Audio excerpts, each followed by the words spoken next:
um, a trip to Ireland to try and locate where my mother was born and where she grew up. Until a few years ago, I had no idea where in Ireland she came from. And this trip actually was a birthday present from my girls for my 70th, which is now 2.5 years ago. So it's about time we took it. Of course, we had travel restrictions going on 2.5, 3 years ago. And then other family things got in the way, baby came along, that sort of thing. So yeah, we finally got round to all heading over to Ireland, and this is our journey. I'm going to be visiting where my mother was born, where her parents lived, and where her grandparents lived. I think I've lost track of it. I've made myself notes. Anyway, and I have got to apologise because the sound quality of most of this is really, really bad. Sort of glitch with my microphone, which basically there's nothing wrong with the microphone. The glitch is me when I'm sort of out and about, and especially because my girls were with me. I think I was feeling a bit, feeling a bit self-conscious about filming. It seems to be working absolutely fine now. So yeah, the glitch was me. So we're going to start off with a little look around our Airbnb, which we found an Airbnb right in the middle of Kilmallock, which is the town my mother was born in and grew up in, and then discovered it was literally one street away from where let me have a look, my great grandparents, i.e. my mother's family, lived. They're there in the 1911 census. They were somewhere else in the 1901 census. 1901 and 1911 are actually the only two Irish censi that are available. The records were destroyed going way back, and there isn't enough information around, and I don't think anything later has been put together yet. So yeah, here goes. And thank you for watching. This is where we're staying in Kilmallock, which is a very cute little cottage called the Poet's Cottage. Let's just go across because there's a plaque on the wall.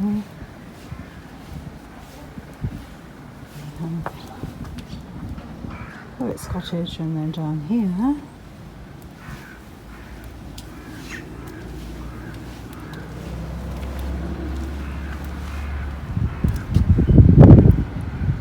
we go.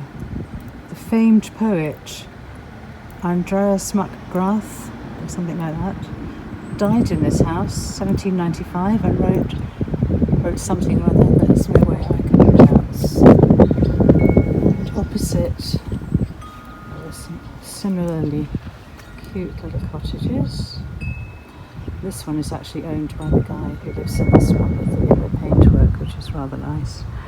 And looking out of our window, we keep thinking that there's a little man standing opposite the road because we have this lovely little statue here and the dog in the window, which is very cute.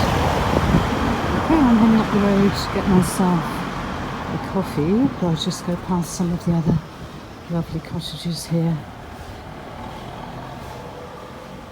I should go out onto the road a little bit so you can actually see them.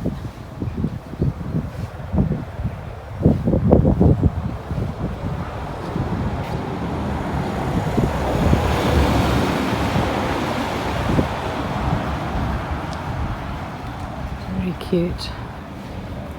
Okay, so this is where we are staying at the moment. I'm on Orr Street, which is where my great-grandparents lived, and my grandmother when she was growing up. And they lived at number 15, which doesn't seem to be here anymore. So we're going up past numbers 1, 2, 3, 4, 5, 6, 7, 8, up to 9, I think. And maps are showing it to be on this corner right by the old church that I've just been looking around. My might be a bit windy on here. I can't get my microphone to work this afternoon and it's windy, so if there's any wind noise coming up then my apologies. But there is the old ancient church there. There's a church spire in the background there. So we think that probably where all this is round here is probably where number 15 was, which is a bit of a shame. I can't actually see what I'm filming because it's very bright. Fortunately that house no longer exists, but it was right by the old church, so I get a feel of what it was like.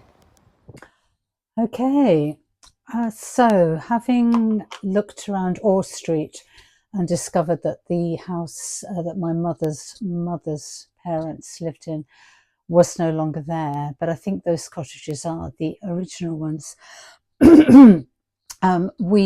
We then explored the ruins of the church and the graveyard there, built in the 13th century. Incredible. It was known as the Collegiate Church of St. Peter and St. Paul. And yeah, so the next up is our little wander around the ruins. And then after that, we headed up to an area which is known as Millmount. It's one of the townlands, which is what the different areas of the town are known as, townlands, called Millmount. Which was where in both the 1901 and 1911 censuses my mother's father's parents lived. I was wandering around sort of thinking, the houses look a bit sort of grand. They're not remotely grand, but in terms of, you know, of where my family came from, they look sort of bigger than I would have expected. And then we actually later discovered that in fact they're not the cottages that were there at that time. But I've left the video in anyway because at least it's the area. It's still the same place that they lived. And then as we were leaving there, this car sort of ground to a halt right next to us.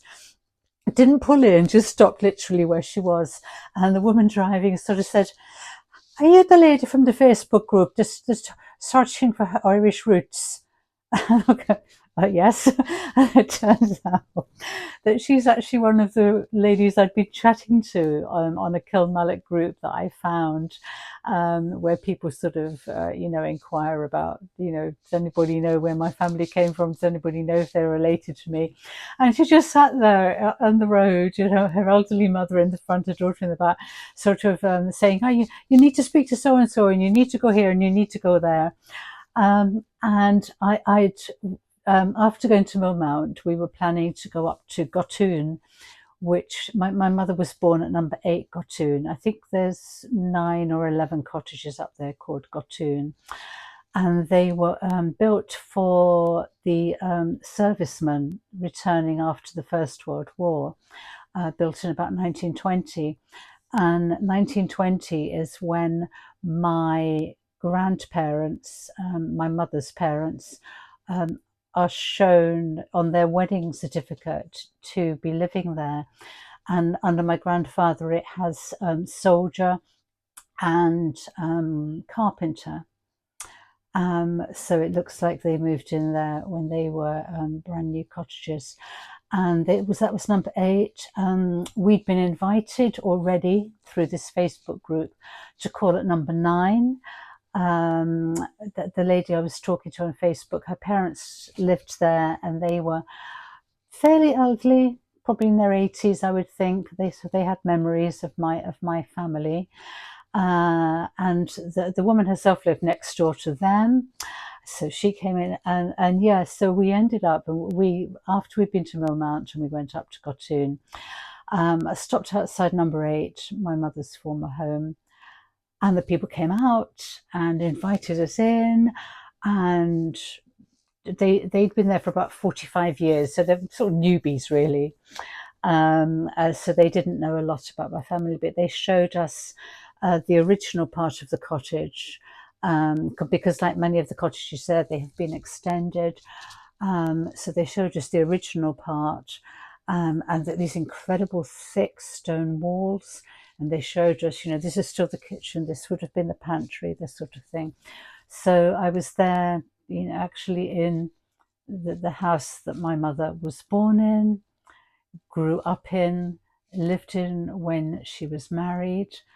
And then when I met my sister the following day, I discovered more, but I'll explain that in the next little bit. And then we went next door and they were trying to work out, is your branch of the Cronins related to these Cronins up the road here, and all that. But I know my mother was an only child, and her mother was, I think, about 36 when she had her, and her father was older as well. So she had no siblings. My grandmother, her mother, my mother's mother, had 3 brothers. I've not as yet gone down the path of trying to trace them, because they would be what my great uncles, and they would be the nearest living relatives to me.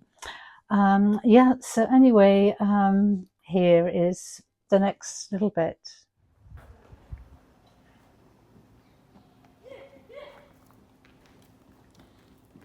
This is right in the centre of Kilmallock, and it's a national monument. It's one of the cemeteries.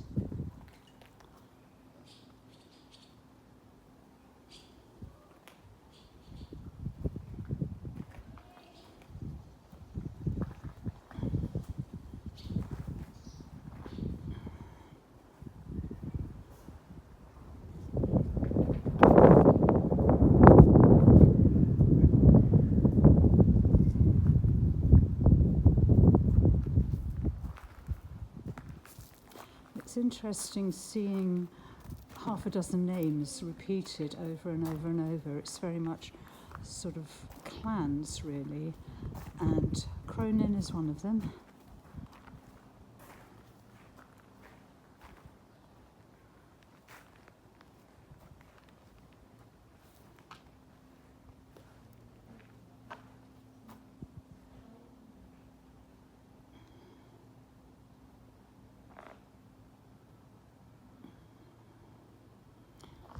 It's really incredibly impressive for a very small town.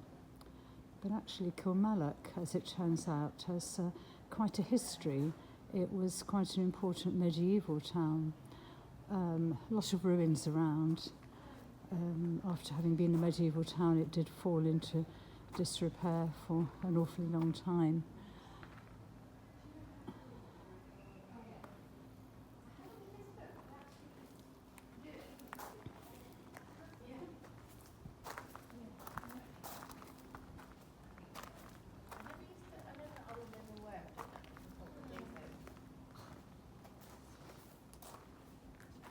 Oh, Fitzgerald too. Oh, sorry.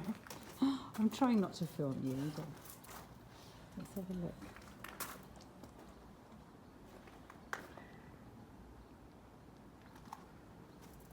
Wow. It's amazing, isn't it? Yes. Okay, it was Maurice Fitzgerald, son and heir, as I said, Thomas, who died 17th September 1635. 1635? Father to 5 children by his high-born and noble wife.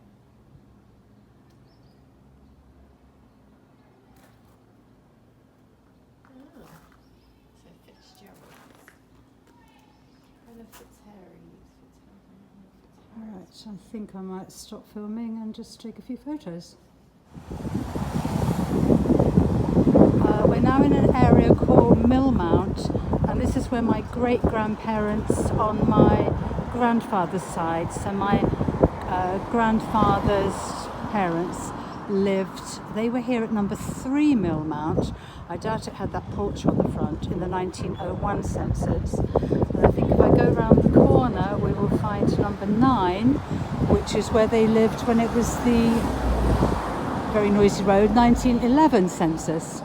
Okay, I may just time-lapse that and wander around the corner. And here I am outside at number 9 Millmount, which was where my great-grandparents on my grandfather's side lived when it was the 1911 census. This is, well, a very extended version, but this is the house where my mother was born and lived, certainly until she married. I can't find any information about whether they lived there after she was married or moved to Kilmallock, where my father came from. But the original cottages are just about less than half the size of this. But yes, I have found where my mother was born. Okay, well, that was day 1 of our flying visit to Ireland, and we packed quite a lot in, really. And I will leave days 2 and days 3 for another video in a couple of days' time. If you've got this far and you've watched all of it, well done. But we'd really appreciate a thumbs up. It really means a lot. Okay, and see you soon.